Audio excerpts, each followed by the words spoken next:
System के माध्यम से मैं सवाल करूंगा टाटा मैनेजमेंट से कि ललित दास कौन है? Who is Lalit Das? What is his ability? उसकी योग्यता क्या है? कौन है ललित दास? उसकी योग्यता क्या है? कितना तक पढ़ा है कि आज सीएसआर को संभालेगा? आज IL6 में नौकरी करेगा?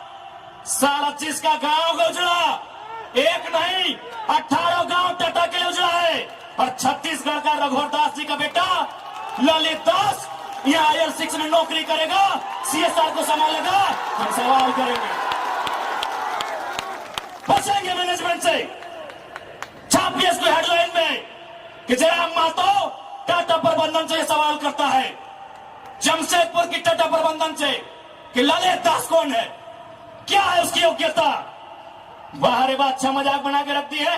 कत्ल होगा हमारा, लहू बहेगा हमारा, हमारी लहू से स्वर्णरेखा की नदी लाल होगी, हमारी लहू से दामोदर की नदी लाल होगी और ललित दास माला माल होगा। हम सवाल भी करेंगे और बवाल भी करेंगे इस बात को लिख लीजिए। आइए सामने टाटा के प्रबंधन और हमें उत्तर दीजिए कि ललित दास कौन है, क्या है उसकी योग्यता। पूर्व मुख्यमंत्री का बेटा होना योग्यता है या वर्तमान राज्यपाल का बेटा होना योग्यता है? क्या यह योग्यता कहा जाएगा? भारत एक संवैधानिक राष्ट्र है। क्या बाप के दौड़ने के बदले बेटे दौड़ोगा बनेगा? बाप के दौड़ से बेटे दौड़ोगा बनेगा? बाप एग्जाम पास करेगा बेटा टीचर बनेगा? तो पूर्व मुख्यमंत्री रहे चाहे वर्तमान राज्यपाल रहे, ललित दास कौन है हमको हिसाब किताब चाहिए। राज ना ये चुनावी भाषण देने आए हैं, न राजनीति की बात करने आए हैं। एक संदेश लेके आए हैं कि कोयलांचल और कोल्हान के लोगों, हम दो हमारे दो नहीं। बिल्कुल इस भ्रम में मत रहिए, हम दो हमारे दो नहीं। तीसरा पैदा कीजिए, उसको निर्मल महतो बनाइए, उसको हथियार से लेस कीजिए। अरे कैसे लड़ेंगे आप इनसे? 20 लाख करोड़ की प्रॉपर्टी है इनकी, आप ऐसे लोगों से लड़ पाएंगे? आपका टीचर बेटा लड़ पाएगा? आपका वकील बेटा इनसे लड़ पाएगा? आपका डॉक्टर बेटा इनसे लड़ पाएगा? इसलिए आज कोल्हान और कोयलांचल, हम दो हमारे दो नहीं। तीसरा पैदा कीजिए, उसको निर्मल बनाइए और उन पैमानों से युद्ध के लिए तैयार कीजिए। आपको बचाने कोई नहीं आएगा। अरे आप किससे उम्मीद करते हैं? एसएसपी, आपको जानकारी होना चाहिए, एसएसपी टाटा का साथ देते हैं। हिंदू मुस्लिम का राइट होता है, 44 मुसलमानों की दुकान तोड़ी जाती है, उस समय धारा 144 होता है, लेकिन टाटा रातों रात रोड बनाता है, धारा 144 का कहीं जिक्र नहीं होता है। आपकी सुरक्षा कौन करेगा बताइए? कौन करेगा आपकी सुरक्षा? ये हम आप बताइए हमें, कौन करेगा आपकी सुरक्षा? आज ये डोबो का वीडियो किसी हो, कोई डोबो का सीओ है। पहले मैं कहना चाहूंगा, यहाँ बहुत सारे पुलिसकर्मी हैं जो ईमानदार हैं, उनको नमस्कार है।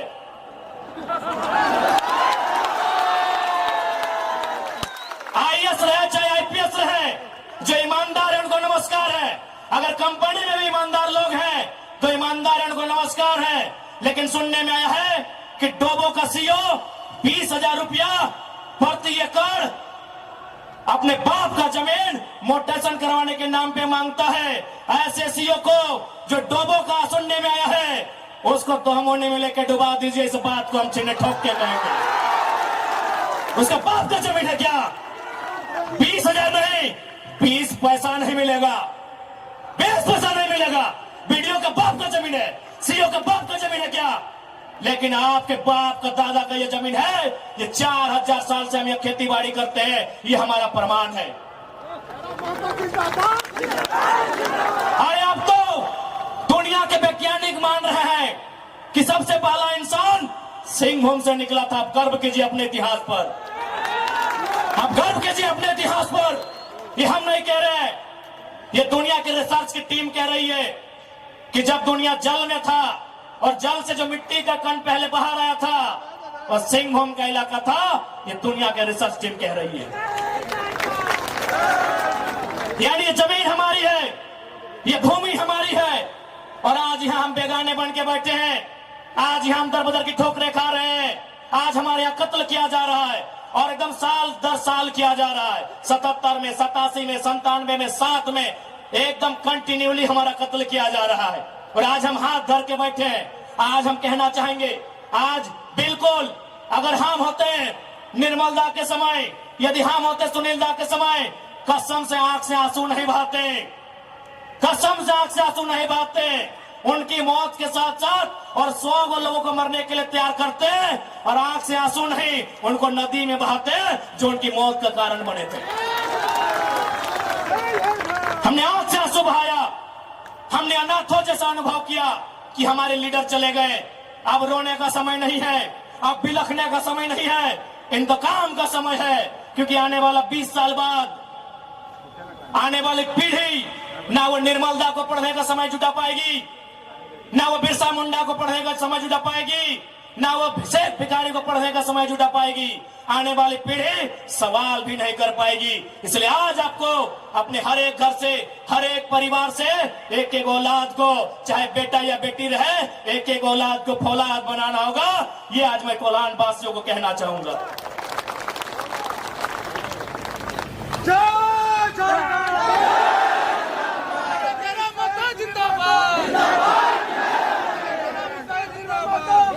आज मैं एक सवाल करूंगा इस भीड़ से, मैं सवाल करूंगा टाटा नगरी में बसे बड़ी बड़ी इमारतों में बैठे लोगों से कि जब 1907 में टाटा की स्थापना हुई थी, मालिक कौन था?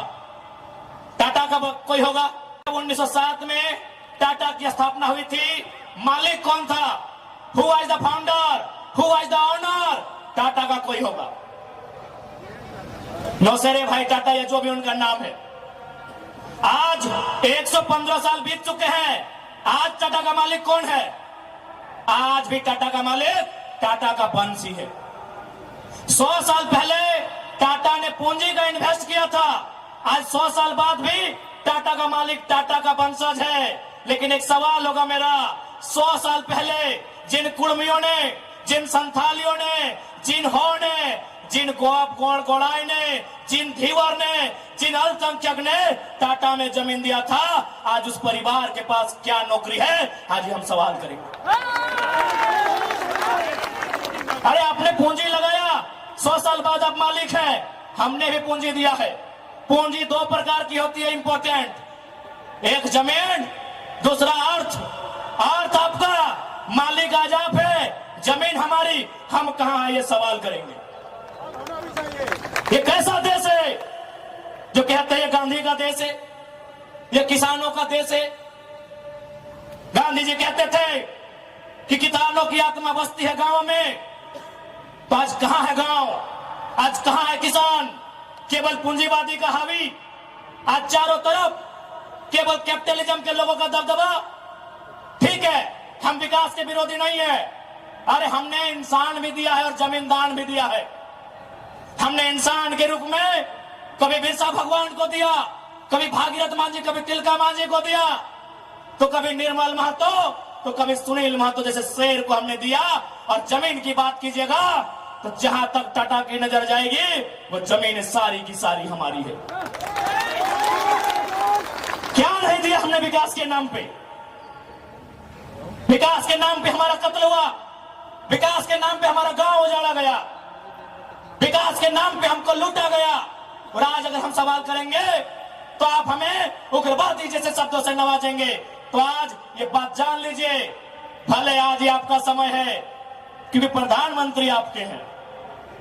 सही बात है, किसानों के प्रधानमंत्री नहीं है। भले आप भावनाओं में वोट देते हैं, आज फिर किसान आंदोलन कर रहा है। किसान 700 मर चुके हैं, ये किसानों के प्रधानमंत्री नहीं है। अगर ये किसानों के प्रधानमंत्री होते तो एक रूल बनाते हैं। 1984 तक टाटा ने जो 15,000 एकड़ जमीन का अधिग्रहण किया है, उसमें मात्र 3,000 एकड़ में प्रोडक्शन का काम हुआ है। मात्र 3,000 एकड़ में कंपनी का एस्टेब्लिशमेंट किया गया है। यदि ये देश और ये वर्तमान के प्रधानमंत्री अगर किसानों के होते तो एक फरमान जारी करते कि बाकी जो आपके पास 12,000 एकड़ बचा है उसमें पोल्ट्री फार्म खोलना है क्या? उसे पोल्ट्री फार्म खोलना है? जी नहीं, रियल एस्टेट को बेचना है। हमारी जमीनें टाटा डिसाइड करेंगे रियल एस्टेट को बेचना है। इसलिए अगर सच में ये किसानों के प्रधानमंत्री होते तो एक नियम बनाते, और ये नियम है भी, बकायदा न्यायालय में चर्चा उठ चुका है कि यदि किसी कंपनी ने जमीन लिया है और उस जमीन पे काम नहीं हुआ है तो रैयत को वापस लौटाना चाहिए। टाटा ने 15,000 एकड़ जमीन लिया है, मानते हैं 3,000 एकड़ पर इन्होंने काम किया है, चलिए 3,000 एकड़ एक्स्ट्रा, अभी भी 10,000 एकड़ जमीन है जो इनके कब्जे में है, वो यहाँ के रैयतों को वापस मिलना चाहिए। तब मानेंगे ये गांधी का देश है, तब मानेंगे किसानों का देश है। आप बोलेंगे हम मान लेंगे, दीजिए 10,000 एकड़ जमीन वापस, तब मानेंगे किसानों का देश है, तब मानेंगे महात्मा गांधी का देश है। आज और तमाम जितने भी IAS, IPS मिनिस्टर, आज अगर मैं साफ कहूंगा कि संविधान की जितनी हत्या उग्रवादी आतंकवादी करते हैं उससे कहीं ज्यादा वो IAS, IPS और मिनिस्टर संविधान की हत्या करता है जो पूंजीपतियों का साथ देता है। क्यों पता है? पढ़े लिखे लोग, पुलिसकर्मी भाई आप भी सुनिएगा कि आपके SP संविधान की हत्या कैसे करते हैं। हाँ, पुलिस वाली दीदी आप भी सुनिएगा कि आपके DC संविधान की हत्या कब करते हैं। भारत के संविधान को खोलिए, भारत के संविधान में प्रियम्बल आता है।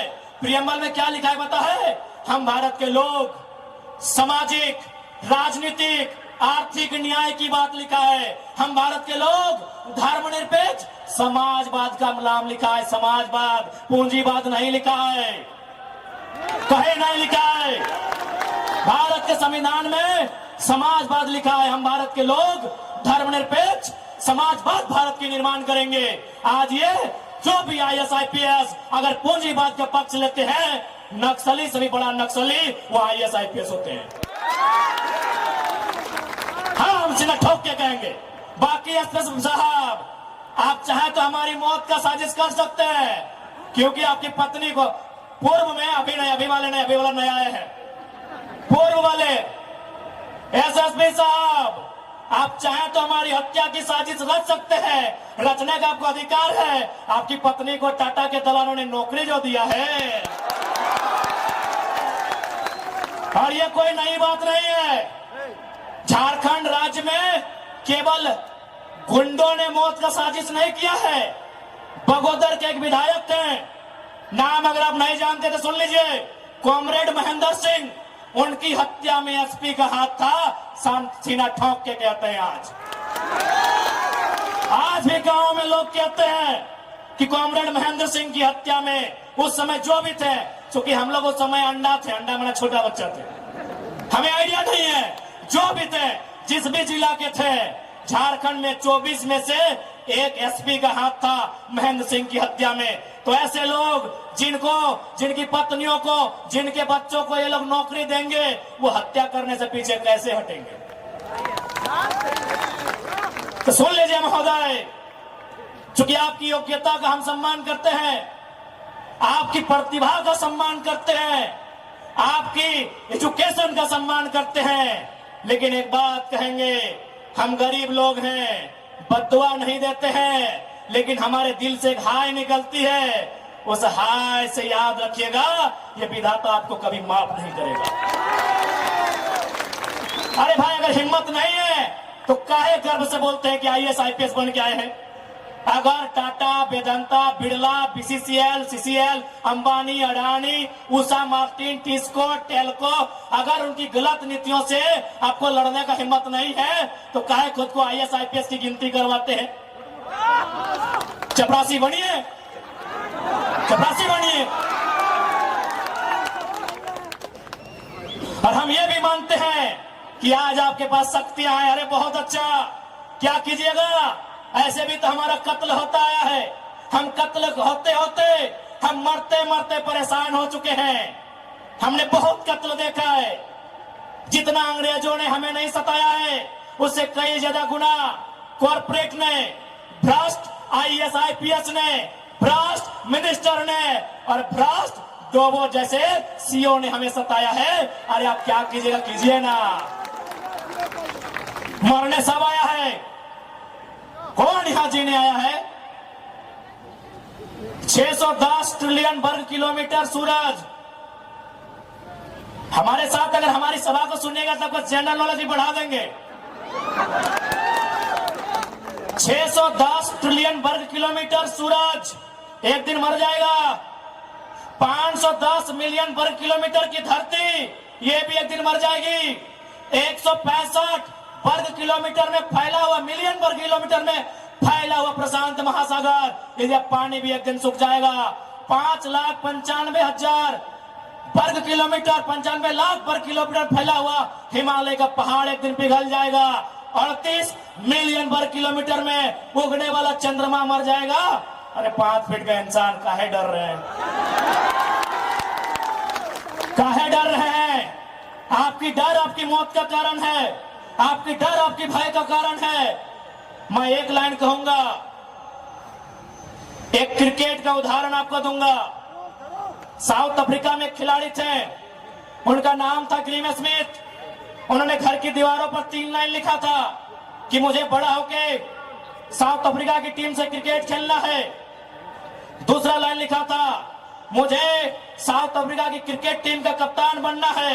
और तीसरा लाइन लिखा था मुझे ऑस्ट्रेलिया को घर में घुसकर टेस्ट मैच हराना है। जबकि क्रिकेटर का ड्रीम होता है वर्ल्ड कप जीतना, लेकिन ग्रीम स्मिथ का ड्रीम वर्ल्ड कप नहीं था, ऑस्ट्रेलिया को टेस्ट में हराना था।